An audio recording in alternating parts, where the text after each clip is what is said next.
Hello, hello, hello. Overlanding, also known by its more pedestrian name, car camping, is going off. We know this. It is booming. But why is it booming? It is my theory that overlanding is the new weekend cabin. That is, it's the thing that people dream about when they dream about shelter. Today, we're going to dive into that. We have Justin Housman, our senior editor. Hello, Justin. Hello, hello. We also have Jackson Casimiro, who is our producer. Jackson is a filmmaker who has worked extensively with overland brands and overland influencers. Hey, Jackson. Hi, how's it going? I've got my 2021 Overland Expo sourcebook if you need me to look up any brands. Excellent. And I am Stephen Casimiro. Welcome to the AJ podcast. So here's my theory. I'm going to propose it to you guys, and then we're going to dive into that and tell me what you think. Tell me whether you agree or disagree. So the first part of this theory is that we all love blanket forts. I think we have a human biological need for cozy shelter. Makes us feel more secure. Going back to days in the cave maybe, or the womb. But man, there's just something about it that is just so fun. And historically, weekend cabins have been super popular, especially like places in the East or in Norway. But with what's going on with the economy now, and at this point, interest rates are north of 7%. I mean, a lot of people can't even afford a first house, let alone a second house. So, and meanwhile, overlanding is booming. Car camping didn't used to be cool. It's now cool. What's going on there? Why is that happening? I think it is because we can customize our vehicles and we can turn them into mobile shelters, mobile base camps. It's tremendously satisfying and it's a lot more affordable. So Jackson took a look at Google Trends. Jackson, tell us what you found with overlanding searches and weekend cabin searches. What's going on with there over the last 5 or 6 years? Yeah, so what's actually funny is that your impression is backed up in the Google search trends. And if you look at weekend cabin versus overlanding as search terms, there was actually an inflection point in 2018, which does sound about right. I mean, it was on my radar long before with X Overland. I used to watch their YouTube channel and I was sort of around it through you. But I mean, I didn't kind of take up the mantle until a couple of years after that, which I think matches the trend. Justin, do you have any thoughts on that? I mean, that feels right to me. That's probably about the first year that I'm trying to remember when OR started getting taken over by like rooftop tent setups. You know, I remember the first time or two I went, like Yakima had maybe one or something. And then like the next time it was their entire display was like 4 Tacomas with varying kinds of rooftop tents on them. So that feels about right. And I wonder if that also has to do with just kind of a flowering of products that, I mean, I guess it's a chicken or the egg sort of thing, right? Like that feels about when there were a lot more products you could get to help kind of get your vehicle ready for something like that. But I mean, is that because there was more demand? I'm not sure. That's about when I was building out mine? No, I think I had built out my Tacoma before then, but I wasn't, I didn't have nearly the plethora of options of stuff you could get. So I feel like 2018, that whole that era is probably about when you could just go to a rack and roof or a rack and road store, just like load up your rig with all kinds of racks and tents and stuff like that. Mm-hmm. But that does seem about right. That's not even to say about the Sprinter explosion. I mean, that's a whole different thing, which is probably what most people think of when they think of overlanding, I guess, at this point, or maybe not. Well, maybe. I don't know. I think of overlanding historically as caravans across, from the top of North America to the bottom of South America, or across Africa. I think of old Land Rover Defenders. I got my four-wheel drive van again in 2008 or 2009, I think it was. And, overlanding was a pretty fringe thing. And van life wasn't really there yet. It was just camper vanning, basically. And then I had a Tumblr for a while that I called Overlandia.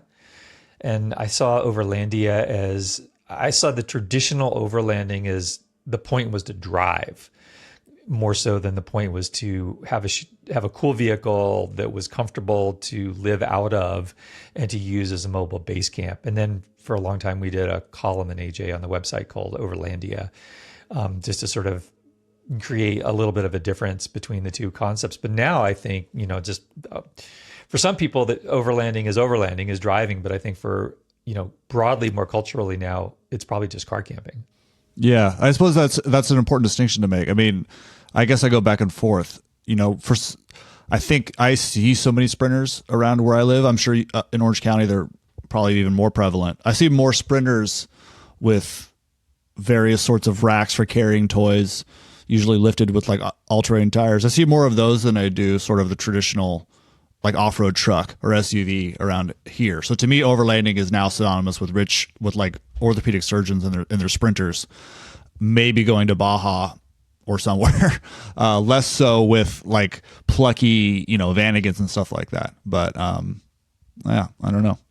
The term's broad, I guess. The term is broad, and I think everybody defines it differently. Like if you think about a weekend cabin, I mean, it could be a cottage, it could be an A-frame, but boy, when it comes to overlanding or car camping, I mean, you work with what you have. And the folks who did our 3 Square column in our print and quarterly for many years, Michael and Megan from Fresh Off the Grid, they have a Sprinter now that they built out, but for many years they lived out of some kind of sedan. I don't remember. Awesome. And Michael is, well, he looks like 6'8" to me, but he's probably more like 6'4", but he's really, really tall. And that's what they had. And they weren't going to let a lack of money get in their way. And which I love that. I mean, one of my favorite words is moxie. I mean, I love seeing Crosstreks. Those cars have so much moxie, or an Outback like the Outback that you had that's decked out. I mean, it's just not letting funds or a lack of funds get in the way. And I think, overlanding as a phenomenon within the outdoor retailer space. So I think about the outdoor retailer space as the traditional outdoor industry defined by REI and North Face and Patagonia and all that. It's become very, very gear intensive, and you can go crazy on gear right now. But I think one of the things that people like that feels empowering and populist about this idea is that you can do whatever you want in whatever vehicle you want. And it could be adding string lights to the inside of your Outback. And now you've made it, a significant percentage more comfortable and cozy. Mm-hmm. Yeah. Coziness is a huge factor here. I mean, I keep thinking back to, growing up as a surfer, your vehicle was always kind of a mobile base camp. I'd sleep in the back of my old school Toyota pickup with nothing, just the corrugated metal bed and like a sleeping bag, just to chase waves throughout California. And there were always surf fans, that was always a thing. And so for me, that's kind of like my car has always been my adventure base. But it could also, it could be anything. I mean, for a long time, it was a truck. It's been wagons. It's been little hatchbacks. It's been everything. And I never really think of them differently. It's just like each one has the ability to store more stuff or something like that. But, I've always wanted to organize things really, neatly and have my little systems dialed and stuff like that. So to me, that's always been like a constant. So to see the whole rest of the world like jump onto that is cool, and it's interesting, and it's pretty clear, or it's pretty obvious why that would be attractive to people. It's like maybe if you haven't had a reason to do that before, maybe you would just go camping at a campground, throw a tent out, and that was your only experience. You wouldn't even occur to you that you can build out a vehicle to make it like an adventure-based camp. But for some of us, that's always been the case. Right. I mean, in camping, it's not, well, it is free in some places, in other places it's really affordable. So, and I think the money thing, I think we can't stress that enough, that, I mean, Sprinters are ridiculous, the cost of them. Like a fully decked, I mean, you can obviously get used ones and they don't have to be 4-wheel drive and you can spec them out yourself and all that. But if you want to get a 4-wheel drive Sprinter that's nice, I'm going to round up and call it $200,000. Easy. It's easy. It's a lot of money. And my friend Sinway, Xavier, who's been on many, many car camping overlanding adventures, does a lot of work with Overland Journal. And we were breaking down the math on this one time. Like if you had a sprinter for that you paid 200 grand for, and you used it for 2 weeks a year, which is kind of typically what people, I mean, Americans don't even use all their vacation, then that works out to, if you use it every year for 2 weeks for 20 years, that's what, 10,000 a year, that's 5,000 a week. And I was looking at, there's a bunch of services that rent sprinters, and Moterra is one of them. And they have 6 or 8 locations, I think mostly around the West. And at the high season, last minute, they're $400 a night. So you could have a fully decked sprinter that you don't have to pay insurance on, that you don't have to worry about parking, that costs you about $2,800 for a week. I mean, the math, like why, unless you really desperately want to own a sprinter, why would you do that? So I think that, people are coming up against this buzzsaw of the economy. And then of course you throw in pandemic and people wanting to be outside, and they want to do it on their terms. And, another thing, I mean, with the boom in van life, which has become, a cliche, but people are just tired of the old grind and doing things, the old way. And Jackson, I know, has done a lot of work with people who are, you would call them overland influencers, but, they took that lifestyle of wanting to bail on the traditional way and live out there. And this is how they're paying for their time on the road. Jackson, you're good friends with a lot of those folks, and you worked with a lot of those folks. What has their experience been? And now I know that they have a lot of like full out builds that are expensive, but in terms of like the lifestyle and why they're going to that, is there a common thread there?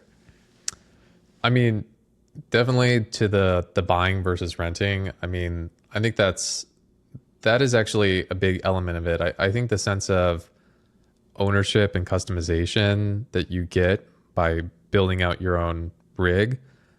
Some people do buy kind of prefabricated things, but no two setups are the same. And I think it's always going to intersect with what you like to do in the outdoors. Like everybody that I've shot with, it's always been, either bikes or surfboards or kayaks or climbing gear. I mean, whatever being outside means to you is going to have a big say on how you build out the rig. And I think it's similar to that weekend cabin of kind of architecting it around what you're interested in, and then adding your own elements. Like a lot of people have patches all over their ceiling of the cab, and having battle scars on it and living with them, I think, is always a big piece of it. But definitely a lot of people I've spent time with have lived full time, and people who live full time on the road, it's typically the through line is bucking the traditional 9 to 5 trend and finding a different lifestyle, a different pace of being able to move freely. And a lot of people are investigating that jump to international travel too, which I think if you're talking about kind of the economics of it, especially if you're living full time, I mean, it's almost like a decent economic proposition. I mean, if you don't have kids. If you don't have kids, I mean, or unless you're the Paskowitz family. Yeah, I mean, I've actually shot with a lot of people who have kids, and it's pretty impressive how they've managed to live on the road like that. And then sometimes those kids grow up and are planning on adding to the caravan, getting their own rig, building it around themselves, and traveling with their parents like that, which I think is really cool. That is super cool. I wonder if you guys would have done that. If we'd grown up.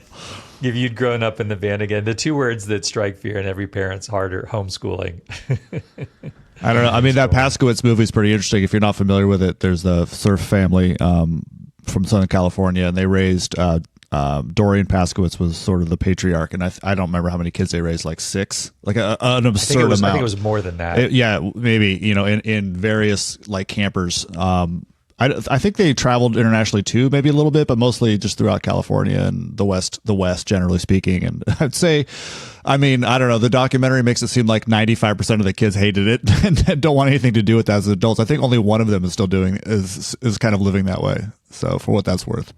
maybe they get their fill. So, yeah, that's real commitment. It's commitment to raise kids on the road, but also just to be on the road. And I think as I think about speccing out my car, modifying it, yeah, I mean, I have no desire to live on the road full time. No way. But I love it when I look at my truck and it's somehow like seeing that it's, whether it has a rack or the wheels that I put on it, whatever sort of modification I've done to make it more backcountry friendly, camping friendly, it just gives me pleasure and it makes me feel connected to it. And it's not an exaggeration that when I've been trying to figure out my sleeping system, that I'll just like, my wife will just like, she'll come into the garage or she'll pull in from, an errand or something like that. And I'll be in the back of my GX470, just like measuring my headroom again or something like that. Like it's like the way that I used to put on my ski boots in August when the first issue of Powder would arrive. It's a way to feel connected to the thing that you love when you can't be there at the moment. I think that's also part of what separates it from camping, tent camping, ground camping, backpacking. I mean, I still think the thing that's going to bridge that gap is that notion of, if you're not with your vehicle, kind of setting up your camp in a familiar way and kind of staging it like it's your home on wheels. But I mean, that is a really big piece of it, having that shelter familiarity. It is. We're going to take a quick break. When we come back, we're going to talk a little bit more about that. We're going to talk about the satisfaction of being self-sufficient, having everything you need, the fun of modularity, the social aspects of it. So stay tuned and we'll catch up with you in just a sec. You love adventure, we love adventure, and that is why we created Adventure Journal in print. It is the gift that we've made for ourselves and for our friends and hopefully for you, that is analog, that gets away from screens, that gives you some of the most interesting, deepest, and thoughtful stories from some of the best writers and photographers working in the outdoor space. We do 4 a year.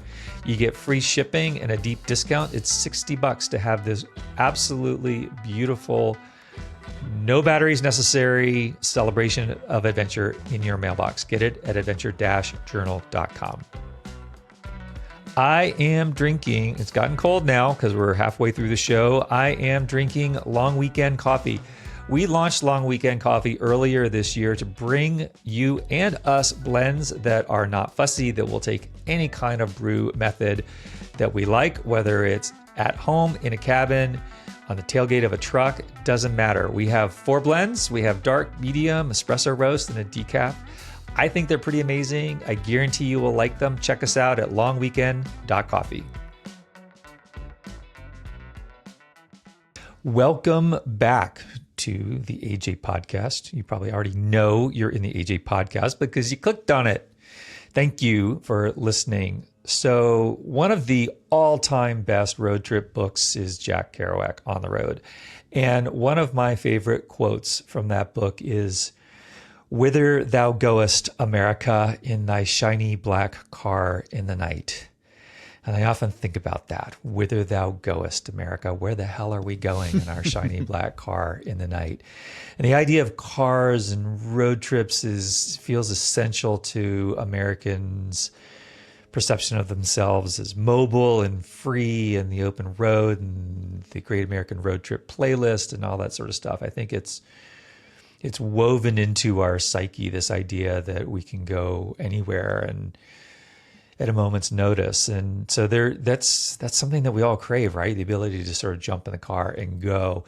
And the boom in car camping and overlanding and van life of the last few years, I think, has been fueled by people's just, one of their hungers to just get up and go and to feel self-sufficient and not feel bound by things. But of course, cost is one of the great binding things of our lives. And, coming back to the premise that, and people have often dreamed about cabins, and cabins are expensive and second homes are expensive and all that goes along with that. So I think one of the things that's changed clearly over the last 10 or 15 years with Airbnb, that we can mean, we can rent cabins. It used to be hard to rent a cabin, and now we have all kinds of cabins that we have access to, and maybe that's scratching that little bit of an itch. And one of the things that Justin and I have talked about, is the price of sprinters and cabins, and he has an interesting perspective on this. On like, if you are lucky enough to be in a place financially where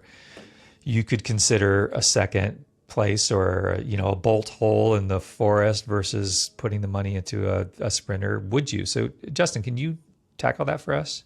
Well, I feel like around my neck of the woods, most of the people I see in the expensive rigs, I mean, I guess this makes sense for anything, right? You're in your higher earning life or part of your life when you're in your 50s and 60s anyway, I suppose. But usually I very rarely see like 25-year-olds in sprinters rolling around.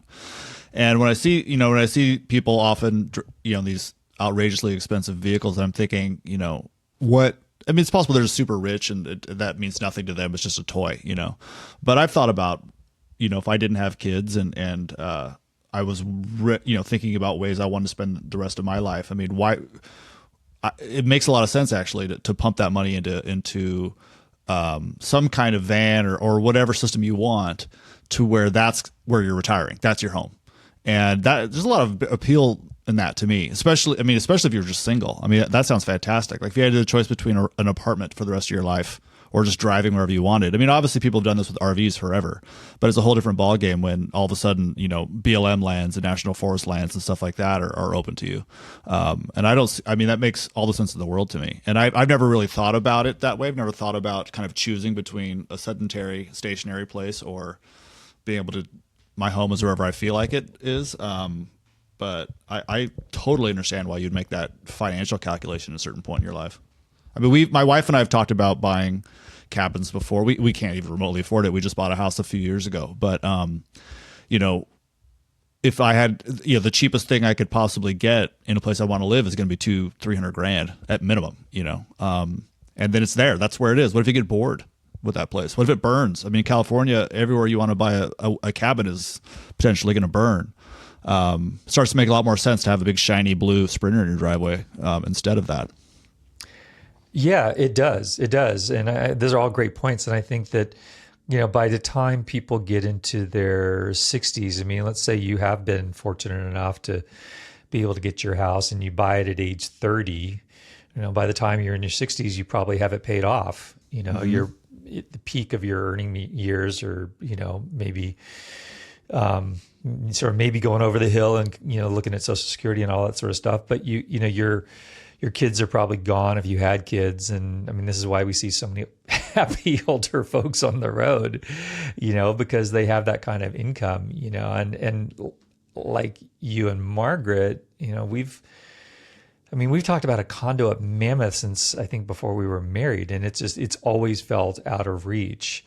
And, one of the equations that I've gone through over the years is, okay, well, what is within reach? And I think this is the thing about van life and car camping. It's so much more in reach, and it doesn't have to be, you don't have to go all in with a Sprinter, and you don't have to go all in with a van again. I mean, it's a different experience to have a van, have a 4-wheel drive camper van, but you don't have to be all in on that. There's ways to approach it, with much less of an investment and much more flexibility, I think. And the flexibility is an interesting consideration as we talk about this. And, both of my kids are grown, and dear God, I hope I'm not at my peak earning years, but I probably am. But at some point, and we've talked about we've talked about the Sprinter, we've talked about a second place, we've talked about the flexibility of what if if we ever have that kind of flexibility in our life, spent X amount of time and dollars living in Paris and then living in Thailand or living so there's a lot of considerations as you get, I think, get older and your situation changes from your younger years. But when you're in your younger years, being able to get in the car and go, I think is what's available to us. Well, and I think there's also a part of, the reason that there's such a boom amongst all ages, right? Like older people are going to have their own motivations. I mean, it doesn't seem like it's that different than people. When I was a kid, it seemed like senior citizens or retired people, or whatever, they had campers, they had RVs. That was kind of the trope. now maybe they're doing this instead. But I think there might be a relationship between why people of certain ages, older generations would do it one way, and then younger generations are doing it too, is just simply that it's just more available. I mean, you can buy internet hotspots that mean you can work from literally anywhere at this point. I mean, there's just so many little things you can buy ready-made for your car to make it a mobile, either workspace or living space that just didn't exist 20 years ago. So all of a sudden, it's just a lot easier to do this for anybody. So, I mean, if you're younger, I mean, I haven't worked at a physical office in my entire life. My entire career has been remote. So, I mean, that's like, there's plenty of people that are like that now too. And so it's just so much easier to just basically buy a prepackaged sort of migratory lifestyle, and and your car becomes the center of your world, and you're just out there. I mean, why wouldn't you do that? It's amazing. We're just fortunate enough to live in a time where tech has made that possible. We can, but there's a lot of people who have regular jobs who can't do that. And one of the things I enjoy about seeing nicely specced out Outbacks or Crosstreks or RAV4s is that, I mean, it's. I think Jackson said it earlier. I don't know if it was when we were recording or offline, but it's most people's daily driver, and I think very few people are in a situation where they have a dedicated overlanding rig, but they want to take their daily driver and they want to be more comfortable when they bust out for the weekend. And there's so many things, and this is I love it. I mean, Justin, how many hours do you think we have spent talking about customizing? I mean, it's an uncountable number. And Jackson, you and I too, and how much time you spend, because it's really fun. I mean, I come back to the comparison with blanket forts. Like totally. It's so much fun looking at your thing and making it yours and thinking about spending the night out there, and do I have the side windows open, or is it the moonroof, or like those different scenarios. And it's a blast. I mean, it's like when you're a kid and you make a fort or a treehouse, right? It's exactly the same feeling. I mean, if I just put it away, but like the last couple of nights, my 4-year-old and 2-year-old have been literally making blanket forts, and they have them between like an ottoman and our couch, and they get the certain toys that they want. They're set up in certain ways, but then they go about like mundane stuff, right? Like now Dolly's going to bed. Now so-and-so's taking a bath. And it's like, I've watched them and think that they're just camping in the living room. Like it's not that different, and you do have that same sort of feeling when you're out there. I mean, it's like building G.I. Joe forts when I was a kid, it's really not that different. Mm-hmm.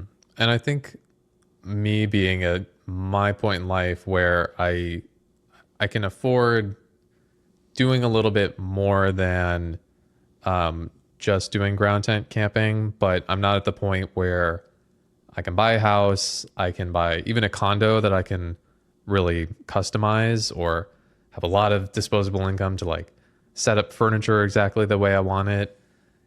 I got a used 4Runner, and I put no more than like 2,000 or 3,000 into it or something, and I was able to just tinker with it. I did some wiring myself and just was able to kind of customize it in a way that I could get out of Los Angeles. This is also during the pandemic that I really needed that pressure release of being able to get out. And I wonder if I'll start to change my opinion about it as I get more control over my house. But I do think, for young people who are in that in-between zone before they can get a house, it is a way to customize something, tinker with it, personalize it, and have shelter and outdoor space. I mean, I don't even have a balcony right now. It's hard to even get something like that where outside is out your front door.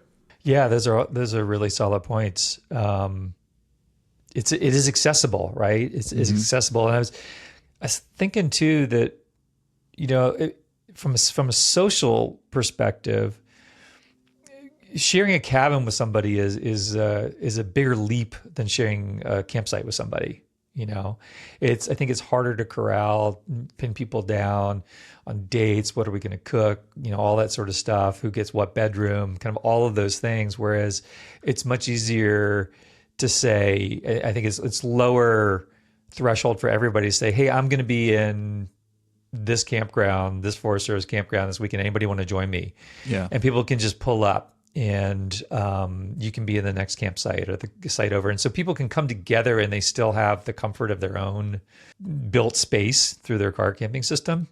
Well, speaking of self-sufficiency, I mean, it's not one person hosting the other. Everybody comes together and they can be self-sufficient, but oftentimes they will collaborate. I mean, I've collaborated on meals or, borrowing somebody's axe or anything like that is a great social space. Yeah, it is. Do you remember that the camp? We did a few neighborhood campouts when you guys were little, and we did the one. It was up in near Idlewild here in Southern California, and our friend Jesse rolled up with his kids.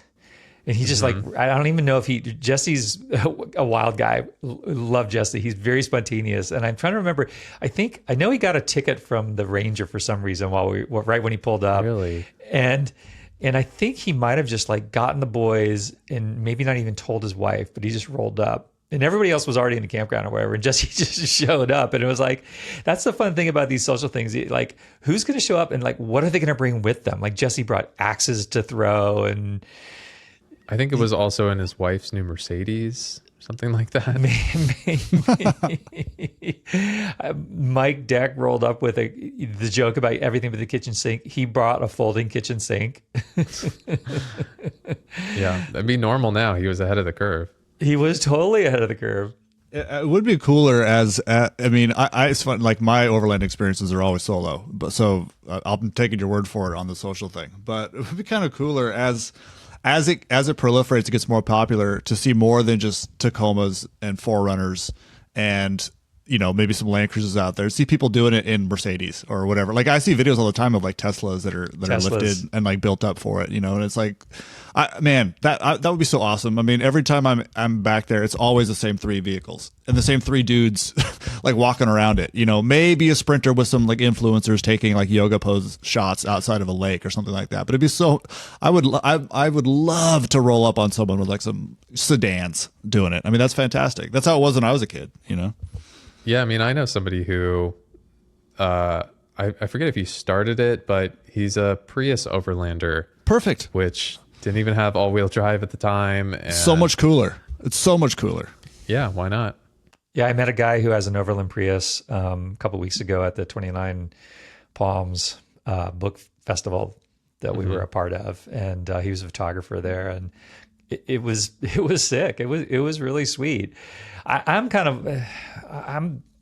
thinking about. I mean, I love my GX470. It's a Lexus. It's globally it's sold as a Toyota Prado. It's sort of slots between a Land Cruiser and a 4Runner. I mean, it's a great size. Its mileage is just a dog's breakfast. It's terrible. So I've been thinking about other options, and the new Prius is really beautiful, but I mean, I do spend a lot of time in places where it's just not going to work, and it's also small. So, I mean, I have been looking at mid-sized trucks and thinking about that, and it's a cliche, but I mean, there's a million dudes in Tacomas for a reason. They're affordable and they work really, really well. And I think as we look, I don't know if I'd go affordable. Okay. Well, I don't know. I think the cheapest Tacoma you could buy off a lot right now is probably $40,000 for 2-wheel drive. We could say low depreciation. Yeah. All right. Well, affordability is relative. More affordable than a Sprinter, more affordable than a cabin. I'm talking used, of course. I mean, the new Tacomas, I'm excited about them. They're interesting, but I mean, I don't even know. They're probably going to start at 50. I mean, they'll probably say they start at 40, but they probably are real world 50. Well, I actually think that's probably another reason too that we're seeing such a boom. I mean, it used to be you would see trucks with like kitted out. You'd see some like Subarus, more and more. There's always been some like weird imported vans and stuff banging around out there too. But for the most part, you'd see pickups, you'd see SUVs, maybe a couple Subarus. But now pretty much every car maker makes a lifted, like an Outback knockoff. I mean, you can get a Mazda CX-50 or whatever it is now that's slightly raised, has all-wheel drive. And now I see these things everywhere with racks on them and all-terrain tires. I mean, we have a RAV4 hybrid with all-wheel drive, and I keep thinking about getting all-terrain tires for that thing and using that more often on trips rather than my thirsty truck. So there's also just so many more options out there for people. And plus it feels like all the car makers are marketing them that way. I mean, it seems like that's, every dealership you walk into, it's like young people putting a mountain bike on the rack of something. So that's part of it too. It is. Yeah, absolutely. I think it's spot on. Well, let's bring this home by talking about the future and where this is going. We do not have a crystal ball. I have no idea where things are going, but one of my I've been wanting to do a truck walk around with my GX and just show people there's nothing in it.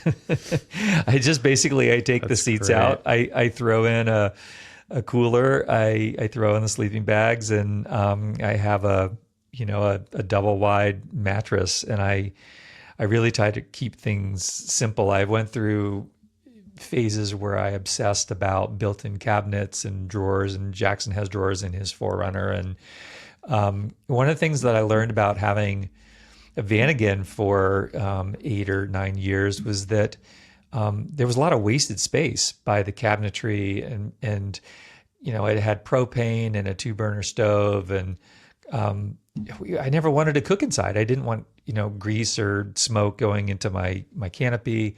I'm out there to be outside, and so Right. what I really like about I like sort of the indoor outdoor aspect of car camping. I like being outside, and I don't know how many nights I've just slept out on the ground and continue to do that, or in a tent. But I also like that cozy factor of being inside. It feels more secure. If I'm kind of incognito camping, it feels safer. I really like that kind of inside outside. And but the more that you build in, the heavier it is, the worse your gas mileage is, and the more constrained you are by what you've actually built. So I love just, I have a headlamp and I have a pillow, and I can just sleep in the back fairly easily without having to do anything. So I'm wondering, and I know Jackson is thinking about this. Do you think that the future of car camping is more stuff? Do you think it's less stuff? Do you think it's more simplicity, more flexibility? Where do you guys, how are you thinking about it, and how do you think other people are thinking about it? I mean, I think that I never got a rooftop tent. There was not that, I guess in my mind, rooftop tent equals overlanding, for at least for Totally. like a 4Runner. But I always kind of built mine a little more production focused, and my drawer system has a really secure lock on it. I've had a car broken into before and stuff stolen. So for production, for me, that was always a really big piece of the build, and why my build felt like mine was, it was designed around my lifestyle at the time, which was a lot of shooting in the outdoors. Now my lifestyle is changing, and my pendulum is kind of swinging in a way where I feel like the 4Runner and its build doesn't reflect how I want to be in the outdoors right now. And what I'm kind of interested in is eventually an electric car, but more likely something like a Prius, where it's small, but then I can use more external mounts. I can put my bike on the back. I could add a rooftop box, and just having a lighter weight daily driver. And I think part of that just comes from feeling a little overwhelmed and feeling like my 4Runner's overkill 90% of the time when I'm driving around town. One time I do want to try car camping with only 50 liters of stuff, kind of taking that backpacking sized amount of equipment. But yeah, I think that I can be overwhelmed a little bit. And I think that simplicity is what I'm going to find myself getting back to. I don't know if the price of cars is going to start swinging that pendulum for a lot of people. Cars are really expensive right now. But I wouldn't be surprised if, like all things, the pendulum swings back towards minimalism and less stuff, lighter weight.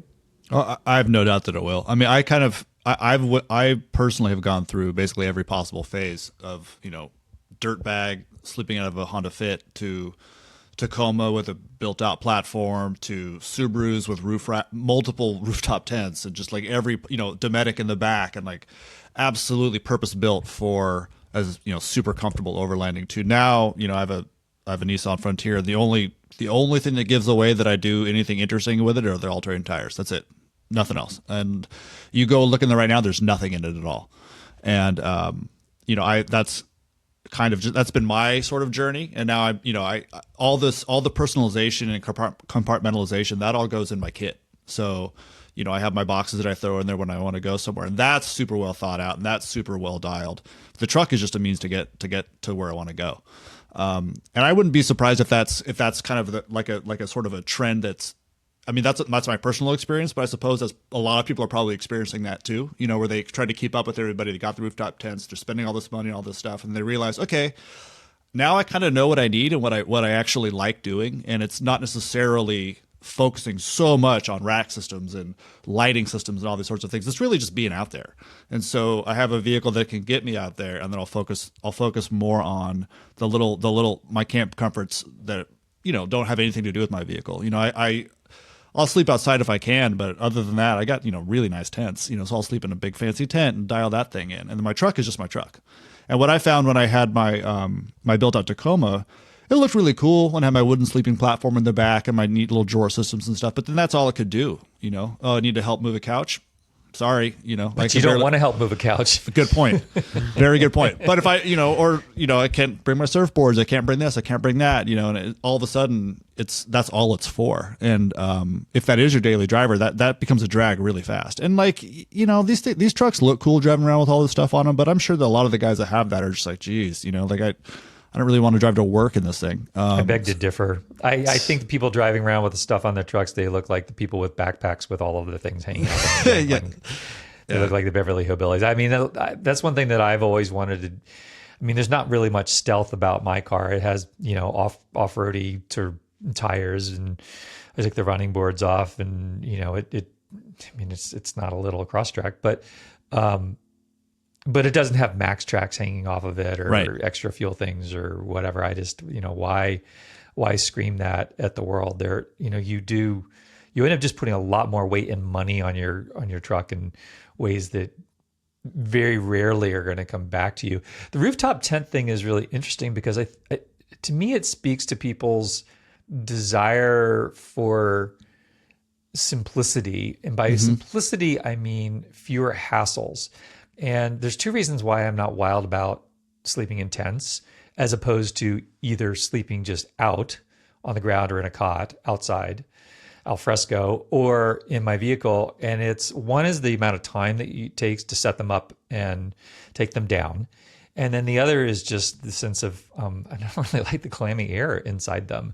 Mm-hmm. And we've talked in an early episode, on the first episode, about the canvas tent that I have set up in the desert. And that's a whole different experience because it breathes better. And I just find them a little dank after a while. And so I think that people, these pop-ups that they put on their roofs, it's because they just don't want to hassle with that. They don't want to hassle with blowing up mattresses and all this sort of stuff. And for me, all this effort, and even the van when I bought it, was about reducing the inertia to get out there. I love the packing and all that, but I don't love the packing because it means that I'm less likely. Mm-hmm. It's time, and I want to be able to just get and go. And so as I'm thinking about a next vehicle, I'm looking at the Ford Ranger, and it gets 50% better gas mileage than this ridiculous, Lexus, even though the Lexus is an amazing vehicle in terms of capability. And I wouldn't envision it built out. I'd envision it with boxes and a place to sleep in the back, but always there and always ready to go. And, we all have to everybody has to hike their own hike. We have to choose how we're going to do things. But the idea of having everything self-contained and being able to just go has always really, really appealed to me because I understand from my own experience how much just in your mind stands in the way. I don't feel like it. We've talked about this with surfing and, wetsuits and all the stuff, or even this is why a lot of people don't like to ski because of accumulating equipment.